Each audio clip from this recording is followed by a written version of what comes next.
ऋषि की बेचैनी अब अपने चरम पर थी। फूल की हालत देखते ही उसका मन बार बार यही कह रहा था कि किसी कीमत पर उसके पिता को उसकी जिम्मेदारी उठानी होगी। इसी सोच में डूबा हुआ अनिरुद्ध से मिलने पहुंचता है। अनिरुद्ध बोस खुद भी परेशान थे। फूल की तबीयत का हाल जानने आए थे, लेकिन वहां पहुंचते ही अदिति उन्हें सारी सच्चाई बता देती है। अदिति की बातों के बाद ऋषि भी सीधे अनिरुद्ध से कह देता है कि फूल की जिम्मेदारी अब आपको उठानी होगी। यह सुनते ही अनिरुद्ध बिल्कुल हैरान रह जाता है। उनके चेहरे पर साफ दिखाई देता है।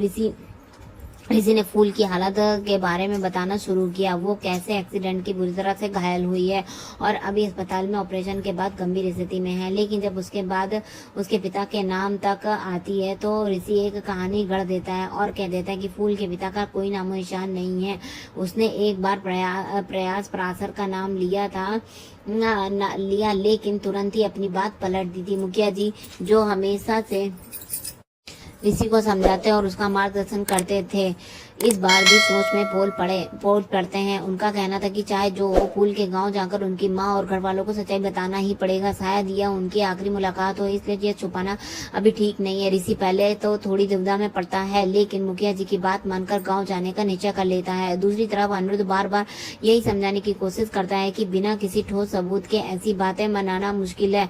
वह कहता है कि कोई भी कहानी बनाकर हम सामने रख दे तो क्या हम उसे तुरंत सच मान लेंगे। जमाना बहुत बदल चुका है, भरोसा करना आसान नहीं है। पर ऋषि अब अनिरुद्ध की बातों को नजरअंदाज कर चुका था। सिर झुकाकर वहां से निकल गया। अगले ही दिन ऋषि सिमुलीपुर गांव पहुंचता है। वहां लोग उसे देखकर पूछते हैं कि वह कैसी है, जनक की बिटिया कैसी है। ऋषि उनसे सीधे पराशर जी और नूतन के बारे में पूछता है। जवाब मिलता है कि पराशर तो कुछ दिनों पहले के लिए बाहर गए हुए हैं, लेकिन नूतन घर पर ही है। गाँव के लोग उसे चेतावनी भी देते हैं, इस बार अगर कोई गलती हुई तो चुपचाप नहीं बैठेंगे। उनका गुस्सा साफ था, पिछली बार जो हुआ वह गलत था, अब वह बर्दाश्त नहीं करेंगे। ऋषि उन्हें समझाने की कोशिश करता है। उनका मकसद सिर्फ नूतन से मिलना था और उसने परेशानी का अंदाजा है और उसे उनकी परेशानी का अंदाजा है। आखिरकार वह नूतन से मिलने चला जाता है। नूतन ऋषि को सामने देखकर हैरान रह जाती है। उसकी आंखों में सवाल भर जाते हैं। वह कहती है आप यहाँ कैसे, और तुरंत उसे बैठने की इशारा करती है। ऋषि हिचकिचाते हुए बताता है कि जनक का एक्सीडेंट हो गया है, उसे अपने अस्पताल में भर्ती करवाया है। यह सुनते ही नूतन की आंखें भर आती हैं। वह कांपते हुए पूछती है क्या आपने उसे अपना लिया है। ऋषि इस सवाल पर चुप हो जाता है। उसके पास कोई जवाब नहीं होता, क्योंकि वह खुद भी अपने भावनाओं और परिस्थितियों में उलझा हुआ है। लेकिन वह इतना जरूर कहता है कि जनक का इलाज अच्छे से हो रहा है, वह जल्दी ठीक हो जाएगी। यहीं पर नूतन अपने दिल का बोझ हल्का करने लगती है। वह कहती है कि इसमें उसकी भी एक कहानी है जो किसी से साझा नहीं कर पाई है। आज ऋषि को देखकर लगता है कि सब कुछ बता सकती हूँ, लेकिन नूतन अपनी बीती जिंदगी का राज खोलती है कि किस तरह से उसकी शादी ऐसी जगह हुई जहाँ पहले ही उसके पति का दिल और उसकी मौसी की बेटी पर आया हुआ था। शादी के बाद सच्चाई सामने आई कि उसके पति किसी और से प्यार करते थे। उस समय नूतन पर आरोप लगा कि उसने अपनी ही मौसी की बेटी से उसका पति छीन लिया। उसी पल से उसके जीवन की दिशा बदल गई। नूतन की यह दर्दनाक कहानी सुनकर ऋषि भीतर तक हिल जाता है, क्योंकि उसे लगता है कि कहानी अब उसके और जनक के साथ दोहराई जा रही है। उधर अनिरुद्ध अपने घर पर बेचैन दिखाई देता है। रात को सोते समय वह सपने में कुछ बड़बड़ाने लगता है। उसके जेठू और बड़ी काकी चिंतित होकर उसके पास आते हैं। वे पूछते हैं आखिर वह सपने में किससे मिल रहा है, बार बार क्यों जनक का नाम ले रहा है। अनिरुद्ध उसे छुपाने की कोशिश करता है और कहता है कि ऐसा कुछ नहीं, लेकिन घर वालों को शक होने लगता है कि जनक से मिला तो नहीं। इसी फूल की माँ भी ऋषि के पास आती है और उसे सवाल करती है। ऋषि दुविधा में फंस जाता है। वह सच बोल नहीं पाता और झूठ कहने की हिम्मत नहीं कर पाता है। वह बस इतना कह देता है कि भूल बहुत खुददार लड़की है और उसकी हालत खराब है। वह मानता है कि उसका एक्सीडेंट में उसका ही हिस्सा है और उसकी जिम्मेदारी से वो भाग नहीं सकता। ऋषि के मन में एक तूफान चल रहा है। एक तरफ मुखिया जी की बात, दूसरी तरफ नूतन की दर्दनाक कहानी और तीसरी तरफ अनिरुद्ध का इनकार। सब मिलकर उसे उलझन में डाल देते हैं।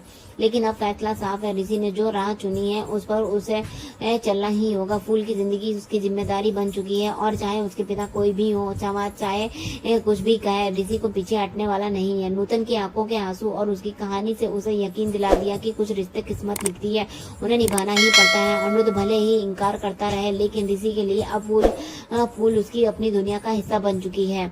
कहानी का यह सिलसिला यहीं से नया मोड़ लेने लगता है, जहाँ एक तरफ अतीत की परछाइयां और दूसरी तरफ वर्तमान की जिम्मेदारियां ऋषि ने अनिरुद्ध से कहा भी था कि आपको अपनी बेटी की जिम्मेदारी उठानी होगी, लेकिन अब उसने देखा कि अनिरुद्ध इसे बचने की कोशिश कर रहा है। तब उसने यह ठान लिया कि अब वह अकेला ही सब कुछ संभालेगा। नूतन की पीड़ा और फूल की हालत में उसे मजबूर कर दिया कि वह सच का सामना करे और चाहे कैसे भी हालत हो इस कहानी को अधूरा ना छोड़े। और मैंने बचपन से पाला है, वह पराशर की बेटी है। लेकिन नूतन साफ कहती है कि नहीं, वह सिर्फ मेरी बेटी है, वह मेरी जिम्मेदारी। ये बात सुनकर ऋषि और ज्यादा उलझन में पड़ जाता है। वह दूसरी तरफ सवाल उठाता है कि आखिर जनक उनके घर पर क्या कर रही थी। ऋषि बताते हैं कि जनक उनके घर पर नौकरानी के तौर पर रह रही थी। यह फैसला उसने खुद लिया था, क्योंकि गांव वालों ने मजबूरी में उसे भेजा था। कि ऋषि बार बार जोर देता है कि अदिति उसकी मंगेतर है और वह उससे शादी करेगा।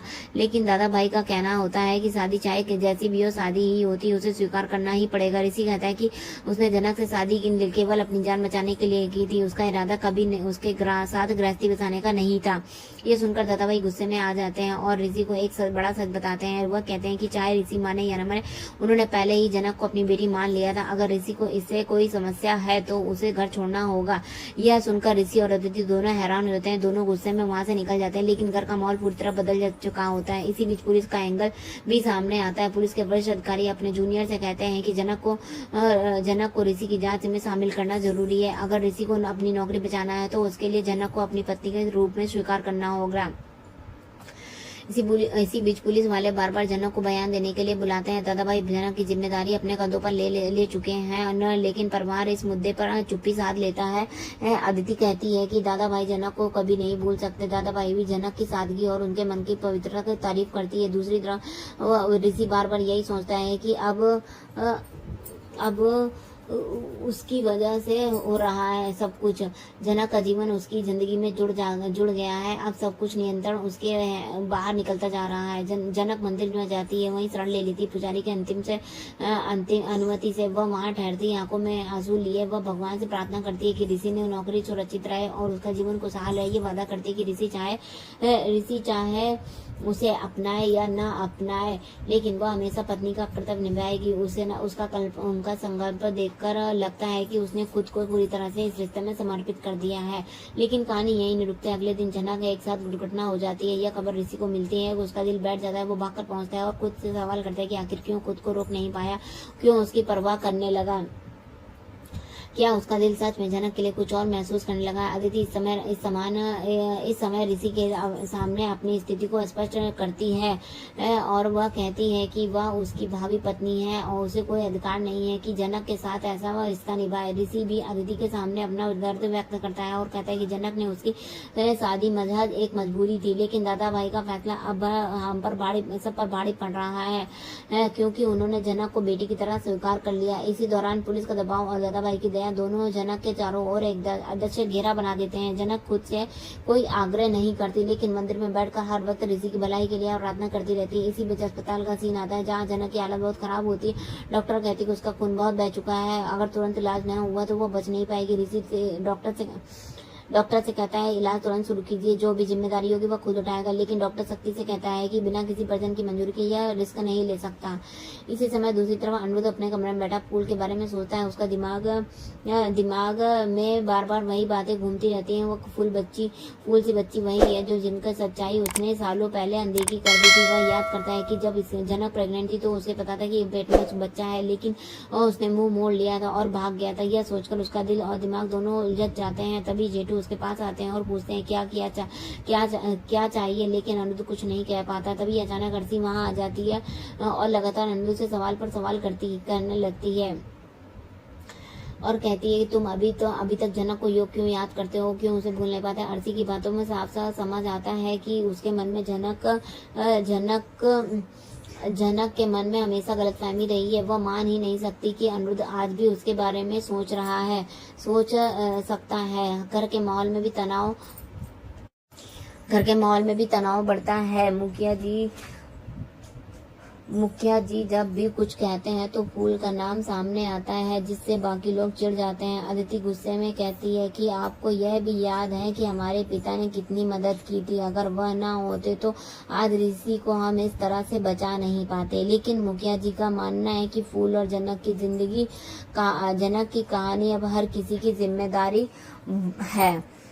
ऋषि भी अब अपने बाबा की बात में शामिल हो जाता है। तो दोस्तों हमारा एपिसोड यहीं पर होता है समाप्त। आगे आने वाले एपिसोड में हम मिलेंगे और हमारे चैनल पर नए तो सब्सक्राइब कीजिएगा, वीडियो को लाइक कमेंट शेयर करना बिल्कुल मत भूलिएगा। मिलते हैं, राधे राधे।